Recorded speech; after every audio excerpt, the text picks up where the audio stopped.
Yeah. And so my 30th birthday was coming up, and my wife said, ex-wife now, but she said, what do you want to do for your birthday? I said, I don't know. She goes, well, let's take the kids to the snow. I said, that's great. So on my 30th birthday, in January, we went up to Pinecrest. And I'm thinking we're going there for the snow, you know. Ryan was, hell, he was in diapers.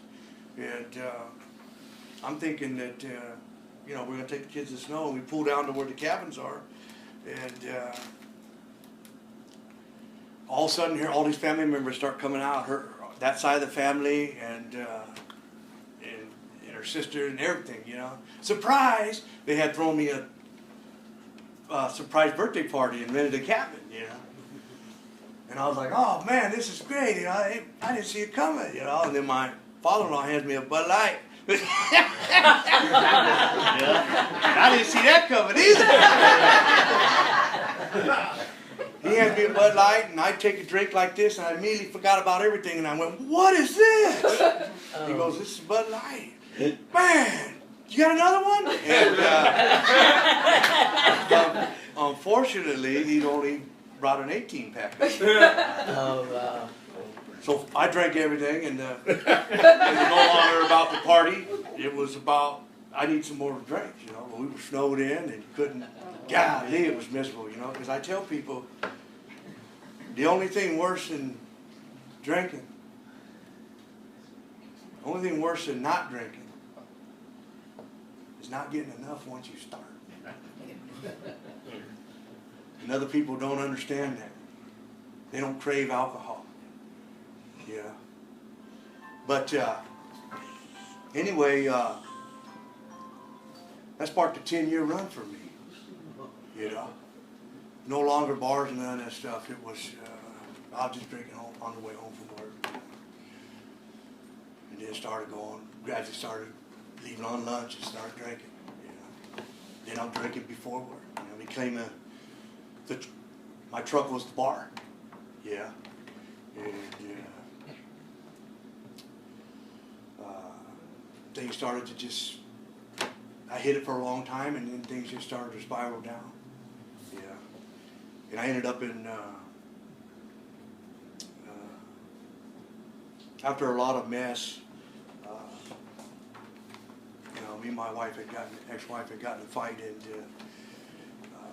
she said that was it, you know, she's going to her mom's, and that was it, you know. And then it went in another direction, you know, because I went out and got me a one-bedroom apartment.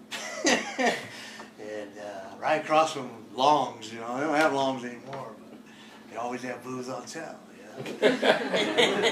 I stayed drunk in that little apartment and walk across the street like nothing and walk back. I mean, it was great, yeah. And try not to say and, you know. But anyway, so I got this one-bedroom apartment, and then kids came to see me on the 4th of July, and you know, I'd been drinking all day, and we went over to try to look at the fireworks over at the fairgrounds, and I ended up getting drunk in public. Yeah. And so that was my first restraining order that, you know, that they slapped on me to stay away from the kids, you know. And so, shit, I didn't know what to do, but I had already been struggling at work, and I was a union worker, so, you know, they sent you to the treatment program. Yeah. So I ended up going to the treatment program in the Bay Area, and there's no way in hell I was ready for this program, knowing it now. You know what I mean?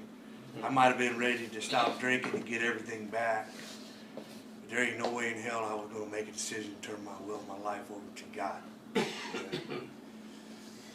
So I, you know, and I heard all the cliches in the treatment program, 90 meetings, 90 days, all that stuff, and I guess that kind of always sat with me. And then I got out, and I tried to go to some meetings, tried to hang in there, and I remember coming home on Friday night after the meeting, just, I'm not drinking, you know.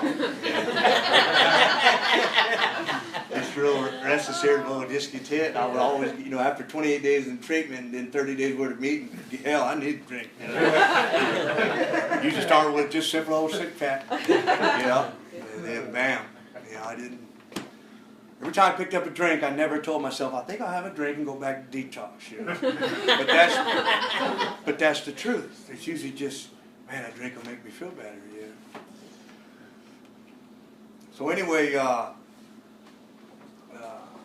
things started to get real bad, and I ended up couldn't pay the bills no more, and I made an amends to the Salvation Army not too long ago. You know, it was a point where I was in that one-bedroom apartment, and I'm making good money, you know, union wages, and I can't even pay my light bill, you know. So somebody said, well, go down. It got shut off. Somebody said, well, go down to the Salvation Army, and they'll give you a one-time deal, and they'll pay your bill for you. You know? So I ran down there and did it, and you know, not too long ago, you know, something happens when an alcoholic talks to another alcoholic, you know, and I didn't know a thing about it, but by sharing our ideas opened up other ideas, you know, and somebody was sharing about making amends, and then that idea popped in my head that I owed the Salvation Army, you know, and so I went down there not too long, a couple of weeks ago, and went in there and said, hey, I'd like to make a donation, and wrote him out a check, a little bit extra to what it was, but then I shook his hand and said, hey man, I was down and out, and you guys helped me out, God bless you, you know. But, you know, a lot of these businesses are simple. Just got to be willing to do it, yeah. But you don't want to miss out on nothing, you know what I mean? So anyway, I ended up getting evicted out of that apartment, and ended up violating the restraining order that I got on the kids. You know, I'd get drunk and show up. Why are you doing this to me? After all I've done, you know. Yeah, that's how it is, man. And I remember my father-in-law pressed charges on me one time, and this is a true story, it's funny, but he pressed charges on me, and we were in the courtroom, and I looked over at him and I said, Eddie, how could you do this to me? You know, after all I did for your daughter. Yeah. And he looked at me and he said, it is what it is. And for years, I hated that it is what it is. Anytime I heard it, that sparked a resentment against him. But then I stood up in that courtroom, right as soon as he said it, I stood up in that courtroom and I said, Your Honor, not my fault he let me borrow his truck. Y'all can imagine what happened to that truck. But God bless him, you know, that amends I made to him damn near kicked the bucket for me. I wasn't ready, you know, and I'm full of enthusiasm, and I went out and made that amends to him, and I put my hand out, and I was probably about a year and a half at that time, and he just let me have it, you know, and my feelings got hurt so bad, and I've learned a lot from that, you know. You go out to make some of these amends, you know, make sure you have a wise sponsor, you know, because you can get yourself into something that you got no business getting in, you know. I learned a lot from that, and he hurt my feelings really bad, and thank God I didn't drink. I was actually sponsoring a guy that day. I was actually sponsoring a guy at that time, and he was relatively new. I called him, man. It was like he was my sponsor. You know? True. Yeah, brother. And then the emotional hangover from that. You know, I didn't know a thing about that. When you resent, you get your feelings hurt.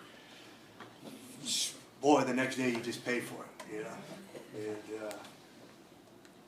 but then a year ago, at my other son's birthday, who couldn't make it, he's with his girlfriend. Enjoying that new Dodge I bought him. I swore him down, never buy a Dodge, you know. But but anyway, sorry to get off track here.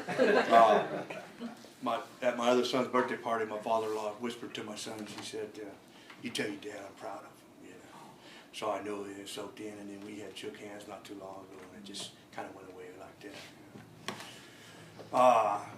But they materialize if you work for them. That's what that means, you know. But anyway, somebody might have to remind me where I'm at. Turlock. So I get evicted from that apartment, and I talked this guy into that I had been drinking with a little bit. He was a heavy drinker, you know. He thought he was an alcoholic, you know what I mean? I see that now, you know. But come Sunday night, he could stop and go to bed and go to work and pay his finances, and I couldn't, you know. But I talked him into letting me move in with him and told him that we split the bills and all that stuff, and I never split no bills. Yeah. And things started to really spiral down at that point. You know, I ended up getting DUI, and then I lost my license, and then I lost the truck, and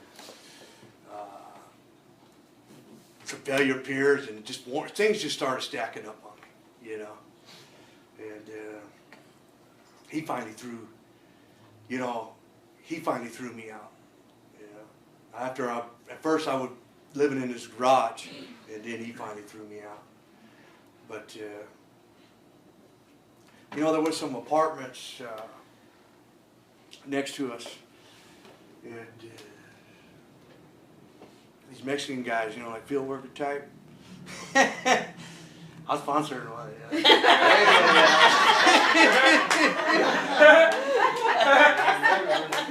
I love it, yeah.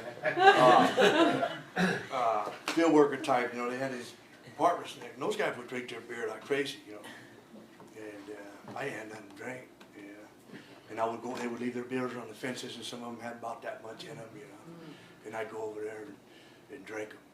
Yeah. That's not a behavioral problem. It's not drinking for the taste, trust me. Oh, I've heard it all. That's drinking to satisfy a craving beyond my mental control. Yeah. Anyway, July 9th, sometime after the 4th of July, I got thrown out of his place, and there's nowhere to go. Nobody wants me around. And I'm sitting in an alleyway in the bushes, and I had that magic moment, total defeat. Yeah, I couldn't go no more. Yeah, and I didn't know what to do. You know, I'd already been in a couple programs. I'd already sat in 90 meetings in 90 days, only to get out and drink again. You know, and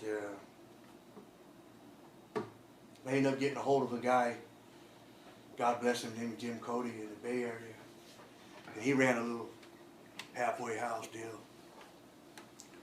And I called him up and must have convinced him I was ready, you know, and they came down and got me. So grateful for that. Yeah, I don't think I could have went another day. You know, I'm 150 pounds, a beard down to here. I hadn't eaten in I don't know how long, and I hadn't taken a bath in I don't know how long. Yeah, I remember jumping in the swimming pool that was right there in the apartments, and just, you know, I'm drunk and I'm taking a leak right there like we do it. And this guy come running over, and he liked to well on me, you know, because his kids were there, and I'm over here with my thing out. Indecent exposure, yeah. But I was very, very sick, and in the final days, you know, I got picked on a lot. You know, I got jumped a lot, I got beat up a lot, robbed. I was real weak, yeah. And Bill says it perfectly in his story, that no words can describe that bitter mass of self-pity. Yeah. The quicksand stretched all around. Alcohol was my master. Yeah. And that was my moment of defeat. Yeah. So I ended up in detox in the Bay Area on July 9th, 2011. I woke up. They said I'd been asleep 3 days. Bed's full of sweat. Just lost. Yeah. And I didn't know what to do. Got to hold my mom, and she's like, you know, the only thing I could think of was, believe it or not, I had no faith in AA. You know, like I said, the only thing I knew about AA was they tell you to go to meetings. And I did that. And I did your 90 meetings in 90 days. Yeah. That didn't work. Yeah. And the only thing I could think of was, I'm really, really going to do it this time. Yeah. And my mom says, Joey, she lived up in Oregon, and she said, well, why don't you, after you get done with that little deal there, why don't you won't you come up and live, move with me in Oregon?